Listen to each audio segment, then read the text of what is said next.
अस्सलाम वालेकुम जी, दादा पुता शो के साथ आपकी खिदमत में हाजिर हैं। जैसा कि आपको मालूम है कि इसके अंदर हम कुछ ख़बरें पढ़ते हैं और ख़बरों पे तबसरा करते हैं, मईशत की ख़बरें, और फिर मईशत के मुतल्लिक़ ही या जनरल उसके मुतल्लिक़ सवालात भी हम लेते हैं और करते हैं।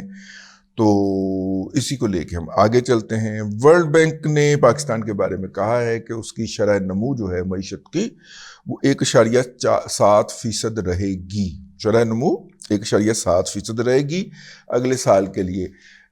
देखिए, जब बजट पेश किया था पिछली गवर्नमेंट ने जाते जाते तो उन्होंने 3% शरह नमू रखी थी, 3.2% या 3.8%। तो पहला रिव्यू जो आया था इसके ऊपर IMF का आया था, मेरा ख्याल है उन्होंने कहा था जी 3% कोई नहीं रहेगी, 1.9% रहेगी। फिर जनाब एशियाई तरक्याती बैंक ने कहा जी 1.8% रहेगी। अब वर्ल्ड बैंक का आ गया जी वो 1.7% ग्रोथ कर रहा है। इस दौरान जो है वो ब्लूमबर्ग का और मूडीज़ का भी आ गया, उन्होंने भी 1.7-8 की बात ही की है। मेरा ख्याल है कि ये मईशत हमारी जो है ये शायद 3% से भी ज़्यादा पे ग्रो कर जाए। उसकी रीज़न क्या है? उसकी रीज़न ये है कि इलेक्शन होने वाले हैं और इलेक्शन के नतीजे के अंदर 1,001 अरब रुपए का इजाफी पैसा मईशत में घूमेगा। ठीक है, 1,001 अरब रुपए से भी ज़ायद का शायद इजाफी रकम जो होगी वो आपकी मईशत के अंदर सर्कुलेट करेगी मुख्तलिफ शक्लों के अंदर। और इसके अंदर जो खाने पीने की चीज़ें हैं वो तो 100% लोकल मईशत की कंट्रीब्यूशन होगी ना, घी निकाल के। तो इसलिए ये मईशत जो होगी ये 3% तक चली जाएगी, ये इजाफी होगा। बाकी जो इस वक्त चल रहा है, जब फरवरी में हुकूमत बनेगी तो उसके बाद एकदम जंप भी आना है, लोगों की एस्पायरेशन बढ़नी है। मियाँ जदों आएगा लागू पता जाएगा, और ज़ाहिर मियाँ ही आ रहे हैं। ठीक है, सजना ये महफल असा तेरे लिए सजाई है, ये सारी महफिल जो है ये मियाँ नवाज शरीफ को वापस लाने का एहतमाम किया जा रहा है। और मियाँ जब आता है तो मईशत सेलिब्रेट किया करती है। इसमें भी अब तासुब आ गया हुआ है। कराची के सेठ जो है वो सोग फूड़ी डाल के बैठ जाते हैं AKD की और आरिफ हबीब की इमामत के अंदर और वोरा साहब की इमामत के अंदर, और वो फिर इल्ज़ामात लगाते हैं अपना इसहाक डार साहब के ऊपर कि जनाब इसहाक डार इतने पैसे मांगता है और इसहाक डार इतने पैसे मांगता है और इसहाक डार इतने पैसे मांगता है, सोने में रिश्वत मांगता है। ठीक है, वो इल्ज़ामात लगाना शुरू कर देते हैं। मैंने बड़े अरसा इन इल्ज़ामात को रिपोर्ट भी किया, कोट भी किया, लेकिन अब जाके उम्र के इस हिस्से में भी पता चला कि ये तासुबात होते हैं। काम फंसा होता है, बाहर निकल के कह देने कि जी पैसे मांगता है। ठीक है, काम मेरिट पे नहीं हो रहा होता तो वो बाहर निकल के खप डाल देते हैं कि पैसे मांगता है। तो ये इस तरह के। अच्छा, मिफ्ता इस्माइल आया तो लाहौर वालों ने मातम बिछा दिया था कि जनाब इसने मईशत को, चलती मईशत को रोक दिया है, ये कर दिया वो कर दिया। तो ये लाहौर कराची का आपस में मुकाबला चलता रहता है। मसला ये है कि कराची के पास मईशत जो है वो 30% के करीब है, और लाहौर या पंजाब जो है वो तकरीबन 70% के करीब मईशत को इन्फ्लुएंस करता है या कंट्रोल करता है या उसके ऊपर उसका असर होता है। तो जब 70% उछल के छात में बजन गए ना कि मियाँ आ गया हूँ लागू पता जाएगा, तो मईशत की ग्रोथ बहुत ज़्यादा ऊपर को जाएगी ना। तो इसलिए मेरा ख्याल ये है कि अगर बहुत भी कम हुआ तो 2.5 से 2.25 के दरमियान ये ग्रोथ रेट रहेगा। बहरहाल इस वक्त जिस स्पीड से मार्केट इकॉनमी चल रही है उसमें यही ग्रोथ रेट बनता है। और नवंबर का महीना चढ़ गया है, मेरा मतलब है कि नवंबर के बाद दिसंबर तो 10 साल तक गुजर गया ना। तो ये है जी, अल्लाह आपका भला करे। PIA की निजकारी के हवाले से वज़ीर साहब जो हैं जनाब फवाद हसन फवाद साहब, उन्होंने 42 मुख्तलिफ कंपनियों से मुलाकात की है, वर्चुअल भी और ज़ाती तौर पे भी। एक उन्होंने ओपन सेशन रखा था जिसमें सेक्रेटरी निजकारी उनके साथ बैठे और उन्होंने जो कंपनियां हैं जो कि पोटेंशियल बायर हो सकते हैं उनसे मुलाकात की, उनके मुख्तलिफ सवालों के जवाब दिए, और डाटा जो था PIA का कहाँ पे रखा हुआ है उसके बारे में उन्होंने उनसे गुफ्तगू की है। اچھا جی، پنجاب کی صوبائی حکومت نے اگلے 4 مہینے کا بجٹ پاس کر دیا ہے. 2000 ارب روپے کا یہ بجٹ ہے. کے اندر ظاہر ڈیولپمنٹ کے ترقیاتی اخراجات بھی شامل ہوں گے، لیکن یہ 2000 ارب روپے کا بجٹ انہوں نے پاس کر دیا ہے. پاکستان سٹیل مل کی نجکاری کو ایک مرتبہ پھر نجکاری کے پروگرام میں سے نکال دیا گیا ہے. بڑی بدقسمت ہے جی پاکستان سٹیل اور پاکستان کی سٹیل کی انڈسٹری. اور مختلف جو سٹیل ملیں پرائیویٹ کمپنیوں نے لگا لی ہوئی ہیں، وہ نہیں چاہتے کہ یہ مل جو ہے یہ کبھی ریوائیو ہو یا چلے. اس کے حوالے سے بڑی بڑی باتیں سنی. چینیں بھی اس کو مانگتے ہیں، رشین بھی کہتے ہیں کہ جی ہم یہ پوری ریویمپ کر دیتے ہیں، ہم نے ہی لگا کے دی تھی، ہم ہی اس کو بحال کر دیتے ہیں، اس کی پیداواریت آپ یہ ہمیں دے دیں. لیکن اب مسئلہ یہ ہے کہ پاکستان سٹیل مل کے ساتھ جو 5500 ایکڑ ہے میرا خیال زمین، بہرحال کافی زیادہ زمین ہے، وہ جو ہے جس کے اوپر ایک سٹیل سٹی بننا تھا. سٹیل مل سے مختلف چیزیں بن کے باہر آنی تھی اور وہاں پہ اس کی پروڈکٹ بننی تھی. وہ زمین جو ہے وہ چونکہ کراچی اتنا پھیل گیا ہے، اس کے آس پاس پہنچ گیا ہوا ہے، تو وہ زمین بہت ہو گئی ہے مہنگی. ہر حکومت میں آنے والے کے یا حکومت سے باہر بیٹھے ہوئے کی نظر ہے اس زمین کے اوپر کہ یہ زمین کون کھائے گا.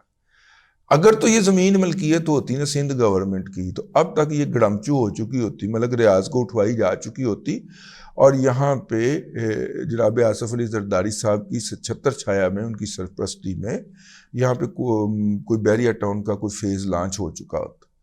لیکن چونکہ وہ وفاقی حکومت کی چھتر چھایا میں ہے وہ زمین، اس لیے اب تک بچی ہوئی ہے.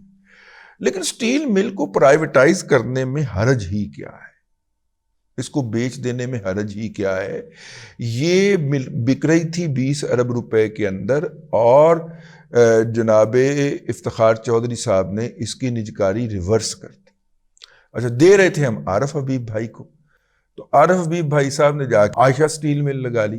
وہ بھی 2 نمبری ہے اس کے اندر بھی، لیکن پھر کس دن اس پہ بات کریں گے.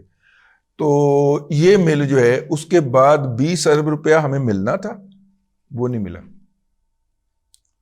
ہم تقریباً 80 ارب روپیہ تو پچھلے سال تک تھا، اب تو اس سے بھی بڑھ گیا ہوگا. 80 ارب روپیہ اس پہ پلے سے اب تک لگا چکے ہیں. یار اس قوم کا کیا قصور ہے؟ یہ 80 ارب روپیہ افتخار چودھری اور اس کے بیٹے ارسلان افتخار چودھری سے برآمد کیا جانا چاہیے. وہ کمیشن پکڑتا تھا، یہ فیصلے دیتا تھا. ٹھیک ہے، آہو. تو بہرحال قوم کو اب تک 100 ارب روپے کی تقریباً ٹھوک چکی ہے پاکستان سٹیل مل کے اوپر. نہ اس کے ملازمین کا کوئی مستقبل ہے، نہ پاکستان کے اندر سٹیل کی انڈسٹری جو ہے وہ گرو کرنے دیتی ہے. اس کو نجکاری کر دینی چاہیے اس کی نا. ہاں، بہرحال جی یہ تھی خبریں آج کی. بدھ کا ہم پروگرام کر رہے ہیں، تو میں نے کہا وہ آپ کی خدمت میں پیش کر دی جائیں. تو اب آ جائیں جناب فیڈ بیک کی طرف. السلام علیکم ورحمۃ اللہ. دادا جان، میرا یہ سوال ہے کہ جو ہمارے یہاں پر پیر خانے، خانقاہیں، دربار وغیرہ ہیں، موسٹلی وہ کیش میں ڈیل کرتے ہیں، اور ان کے مدرسہ چل رہے ہوتے ہیں. ہمارے پیر حضرات کا آپ بہتر جانتے ہیں، بہت زیادہ ماشاء اللہ آپ کا تجربہ ہے کہ ان کا کیا لائف سٹائل ہے. تو میں سر دادا جان یہ عرض کرنا چاہ رہا تھا کہ کیا ان کے جو مدرسہ میں پیسے بانٹے جاتے ہیں، یا جو ان کا اکنامک سرکل ہے، یا جو ان کا اکنامک ماڈل ہے، کیا اس کو بینکنگ سیکٹر میں ضم کیا جا سکتا ہے کہ یہ اپنی ساری ٹرانزیکشنز جو ہیں وہ بینک کے تھرو کریں؟ موسٹلی ہمارے یہاں پر علماء کرام تو میں نہیں کہوں گا، پیر حضرات ہمارے جہاں پر جو ہیں ہر قسم کے، وہ گدی نشین ہیں، کچھ بھی ہیں، تو وہ کیش میں لیتے ہیں اپنے مریدین سے. تو کیا ان کو کسی طرح بینکنگ چینل میں لایا جا سکتا ہے کہ وہ اپنے مدرسہ کا جو خرچ ہے، یا اپنی خانقاہوں کے جو ان کے خرچ ہوتے ہیں، تاکہ وہ ہماری پراپر اکانومی کا حصہ بنیں، ان کا پیسہ گرے میں نہ جائے؟ تو دادا جی کیا ایسا پاسبل ہے؟ بہت شکریہ، جزاک اللہ. انڈیا کے اندر کچھ ہیں ان کے جو سادھو سنت فقیر جو ہیں، انہوں نے کیش کی وہ مشینیں رکھ لی ہوئی ہیں، ATM کارڈ کے لیے مشینیں رکھ لی ہوئی ہیں، وہ اس پہ بھی چارج کر لیتے ہیں. اللہ کے بندے، یہ جو جا کے ان خانقاہوں کے اوپر یا پیروں کو دیتے ہیں، یہ ضمیر کے مارے ہوئے لوگ ہوتے ہیں. اور ان میں سے بیشتر جو ہے جو بڑی بڑی رقمیں دیتے ہیں، ان کا حرام کا پیسہ ہوتا ہے. ان کا خیال ہوتا ہے کہ اگر میں نے 10 کروڑ روپے حرام کمایا ہے، اور اگر ہم 10 لاکھ اور 20 لاکھ اس میں سے پیر صاحب کو دے دیں گے تو یہ پاک ہو جائے گا. یہ ان کے ضمیر کا معاملہ ہے، یہ ان کا خیال ہوتا ہے. पंजाब में भी बड़ा होता है, साउथ पंजाब में तो बहुत ही ज़्यादा होता है। चोर डकैत जाके मज़ारों पे चढ़ावे चढ़ाते हैं, ठीक है। सिंध के अंदर जो कि दरियाए सिंध के पुश्ते तामीर करने के नाम के ऊपर हर साल जो 30-32 अरब रुपया आता है ना, उसमें से 20-22 अरब रुपया वो खाते हैं वो साहब, बाकी 10 अरब रुपए की रिश्वतें टकाते हैं। उनका पुत्र जाके अपनी क्लास फेलो को छेड़ता है और जब उसका भाई बचाने आता है तो उसको कत्ल कर देता है। फिर वो लाहौर डिफेंस के अंदर बना हुआ घर दे के मुज़ाहर अली अकबर नकवी से सुप्रीम कोर्ट में रिलीफ लेता है। ये उसकी मैं बात कर रहा हूँ। वो साहब जो हैं उनके पास परमानेंट ठेका है दरिया सिंध के पुश्ते बनाने का, वो कभी बनाए ही नहीं उन्होंने। हर साल 30-32 अरब रुपए का जो होता है टैक्स वो फंड वो रिलीज हो जाता है उनके नाम के ऊपर, जिसमें वो 10-12 अरब रुपया लोगों में बांट देते हैं, बाकी 18-20 अरब रुपया वो जेब में डाल लेते हैं, और जिनमें बांटते हैं उनका नाम नहीं लेना आपने, ठीक है। और अगर इसको किसी साल रोकने में डिले कर दी जाए तो बाकायदा सिंध के हकूक का मसला खड़ा हो जाता है। जी, पंजाब सिंध के साथ ज्यादती कर रहा है, और जरदारी साहब कहते हैं और बिलावल कहते हैं पंजाब सिंध के साथ ज्यादती कर रहा है। सलपत सिंध डूब गया, सिंध हर साल डूबता है वहां, और ऐसा डूबता है कि पानी भी नहीं निकलता, लेकिन उनका भाई परमानेंट लगा हुआ है। कम से कम पिछले मेरा ख्याल है जब से मैं रिपोर्टिंग में हूं तब से वो लगा हुआ है। मजा आया गल। अब इस पे आप बात करेंगे ना तो फौरी तौर पे सिंधी नेशनलिज्म के पीछे और पख्तून नेशनलिज्म के पीछे और बलोच नेशनलिज्म के पीछे छुप जाएंगे लोग। मजहब ही हर करप्ट आदमी की पनाहगाह नहीं होती, ये नेशनलिज्म भी हर बात की पनाहगाह होती है, हर मुजरम की पनाहगाह होती है। सॉरी, मुहिब्बे वतनी ही हर हुब्बुल वतनी जो होती है ना, वो हर मुजरम की पनाहगाह होती है, अंग्रेजी का मुहावरा है। हमारे यहाँ ये नेशनलिज्म हर जुर्म की पनाहगाह है। अस्सलाम वालेकुम दादाजी, मैं अब्दुल्ला बोल रहा हूँ सऊदीया से, और मैं सऊदीया में अकाउंट्स की जॉब करता हूँ। और आजकल सोशल मीडिया फेसबुक के ऊपर एक अकाउंटिंग सॉफ्टवेयर का ऐड चल रहा है जिसमें आर्टिफिशियल इंटेलिजेंस इंक्लूड है। मींस आप उसके सॉफ्टवेयर के अंदर आप तस्वीरें अपलोड कर दें इनवॉइसेस की, तो वो ऑटोमेटिक एक्सपेंस बुक कर देता है, या वो एनालिसिस करता है ये क्या चीज़ है और उसकी एंट्री वो जाके कर देता है। एज ए अकाउंटेंट ये मेरे लिए एक अलार्मिंग पोजीशन है कि सॉफ्टवेयर इस तरह के आए हुए हैं, और फ्यूचर में यहाँ अकाउंटिंग का मुझे नहीं लगता कोई स्कोप होगा। तो काइंडली मुझे इतना बताएं कि मैं फ्यूचर में क्या स्किल यानी कि अपने अंदर ऐड कर लूँ कि मैं अकाउंटिंग जॉब छोड़ दूँ और मैं उसके ज़रिए अपना पैसे बना सकूं या अपना घर का राशन चला सकूं। तो इसमें मुझे आपकी गाइडेंस चाहिए, ठीक है। या तो हम एसईओ कर लें, या हम डिजिटल मार्केटिंग कर लें, या हम कोई और चीज़ कर लें। प्लीज़ हमें गाइड करें। इन्हीं सॉफ्टवेयर के ऊपर आप अबूर हासिल करें ना प्यारे भाई, इन्हीं सॉफ्टवेयर्स के ऊपर आप अबूर हासिल करें। क्या ख्याल है? क्योंकि ये डिस्ट्रीब्यूशन तो और काउंटिंग तो जारी रहेगी ना, भले कोई ऑनलाइन कायम करे, भले आर्टिफिशियल इंटेलिजेंस पे आप आ जाएं। इवन आर्टिफिशियल इंटेलिजेंस ने भी तो ये सारा कुछ करना है ना। और ये बात ज़हन में रखें, अकाउंटेंट की जॉब खत्म हो रही है, चार्टर्ड अकाउंटेंट की जॉब खत्म नहीं हो रही। चार्टर्ड अकाउंटेंट ने तो सिस्टम के अंदर जो मौजूद होती हैं चीज़ें उनका एनालिसिस करना होता है, और मैनेजमेंट अकाउंटेंट ने साथ में इन सब को लेके भी चलना होता है। सादा अकाउंटेंट यकीनन उड़ जाएगा, क्योंकि उसकी जगह पे आर्टिफिशियल इंटेलिजेंस आ जाएगी या सॉफ्टवेयर ऐसे आ जाएंगे, और उन सॉफ्टवेयर को चलाने वाले वो सॉफ्टवेयर आर्टिफिशियल इंटेलिजेंस से चल रहे होंगे ना। तो वो जो हर कंपनी के अकाउंट सेक्शन के अंदर एक बहुत बड़ी टीम फौज जफर मौज बैठी होती थी, जो उनमें से बच्चा जो है किसी ने इंटर किया हुआ है, किसी ने बीए किया हुआ है, और वो अफसर बन के बैठ जाते थे सफ़ेद कपड़े पहन के। वो वाला दौर ख़त्म होने वाला। सीएफओ होगा, एक आध उसका असिस्टेंट होगा बस, और वो 25-30 अरब रुपए की इंपोर्ट एक्सपोर्ट को हैंडल कर रहे होंगे, क्योंकि चीज़ें ऑनलाइन चली जाएंगी। तो एक तो ये हो गया नंबर 1 कि ये शुबा वाकई ख़त्म होने जा रहा है, और इसका फ्यूचर ये है अगर आप इसमें अपने आप को नहीं ढालते तो। दूसरा ये है कि जहाँ पे बहुत सारे शोबे ख़त्म होने जा रहे हैं, जिसके अंदर टेली मेडिसिन आ जाएगा, तो یہ ڈاکٹر بھی ختم ہونے جا رہے ہیں. ڈاکٹر صرف سرجری واسطے ہی رہ جائیں گے اگلے 15-20 سال کے لیے. اس کے بعد ہو سکتا ہے کہ سرجری میں بھی کچھ آٹومیشن چلی جائے. ٹھیک ہے, تو ڈاکٹر صاحبان جو ہیں میڈیکل کا شعبہ اور بہت سارے شعبے ختم ہونے جا رہے ہیں یار.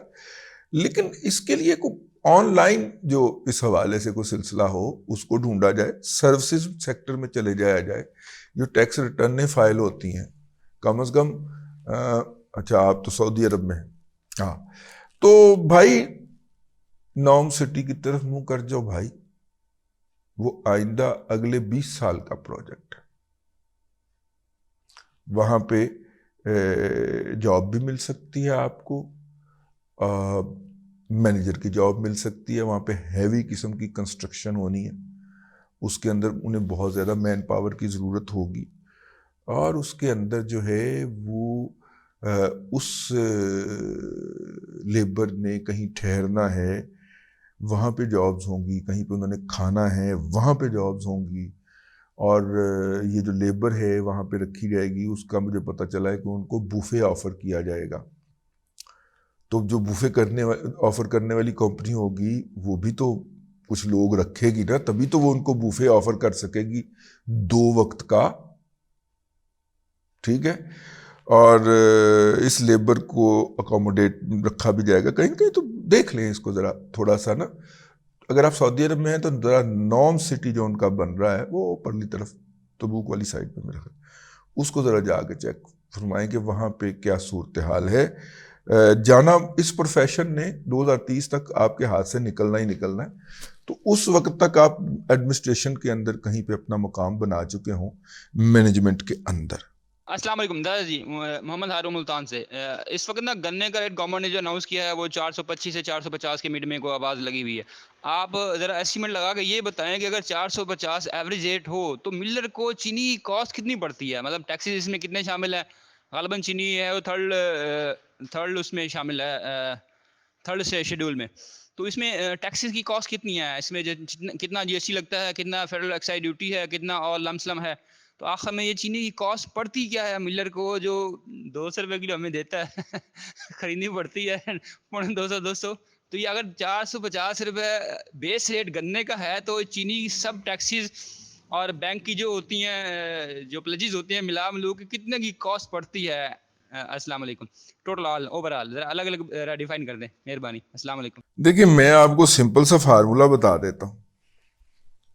ٹھیک ہے, تمام کاسٹ 1000. پنجاب کا ملر جو ہے وہ روتا رہتا ہے, جھوٹا ہے بہت زیادہ. پنجاب کا شوگر ملر فراڈیا ہے, حرام خور ہے. تو وہ کہتا رہتا ہے کہ جناب ہمارے ہاں تو کنٹینٹ ہی بہت کم ہے. ٹھیک ہے جی, مطلب سندھ کے اندر ہے 11% تک اس کا کانٹینٹ, جبکہ ہماری اطلاع کے مطابق 12-13% تک ہے. اور پنجاب کے اندر وہ شو کرتا ہے 8% نکلی ہے جی شوگر. یعنی کہ 100 کلو گرام گنے میں سے 8 کلو گرام چینی. یعنی اگر 470 روپے گنا ہے یا 500 ہی لگا لیں تو 1250 روپے کے گنے میں سے 8 کلو گرام جو ہے وہ چینی نکلے گی. تو آپ اس سے آگے کیلکولیشنیں کر لیجئے. ہاف سیل ٹیکس لگتا ہے ان کے اوپر, پورا سیل ٹیکس نہیں لگتا. 16% نہیں ہے یا 18% نہیں ہے, 8 یا 9% سیل ٹیکس لگتا ہے اس کے اوپر. اور اس کے بعد کاسٹ جو ہے بینک کی وہ بھی ڈال لیں, لیبر کاسٹ بھی ڈال لیں. وہ تو یہ اپنی چوریوں سے پورا کرتے ہیں نا شوگر مل والے, کم تولتے ہیں. اس کے بعد پھر یہ بگاس بیچتے ہیں. بگاس تو خیر جلا لیتے ہیں, وہ جو راب ہوتی ہے وہ بیچتے ہیں. پوری شوگر مل کی کاسٹ جو ہوتی ہے لیبر کی اور گنا خریدنے کی وہ راب سے نکلتی ہے. ٹھیک ہے, یہ بیچ کے بگاس کو جلا لیتے ہیں, راب کو کر لیتے ہیں, اس سے ان کی پوری کاسٹ نکل آتی ہے, آپریشن کاسٹ, جس کے اندر ملازمین کی تنخواہیں بھی سیزنل بھی اور فل ٹائم کی تنخواہیں بھی شامل ہیں. چینی جو ہوتی ہے وہ پیور ان کا انکم ہوتی ہے جتنے کی بھی وہ بیچتے ہیں. مانیں گے نہیں, آپ یہ بات کریں گے آپ کے گل پڑ جائیں گے, میرے بھی گل پڑ جاتے ہیں, لیکن ہوتا یہی ہے جو میں نے آپ سے عرض کیا ہے. آج کے دادا پوتا شو سے اتنا ہی. کل پھر آپ سے ملاقات ہوگی. اللہ تبارک و تعالیٰ آپ کو آسانیاں عطا کرے اور آسانیاں خلق خدا میں تقسیم کرنے کی توفیق عطا کرے.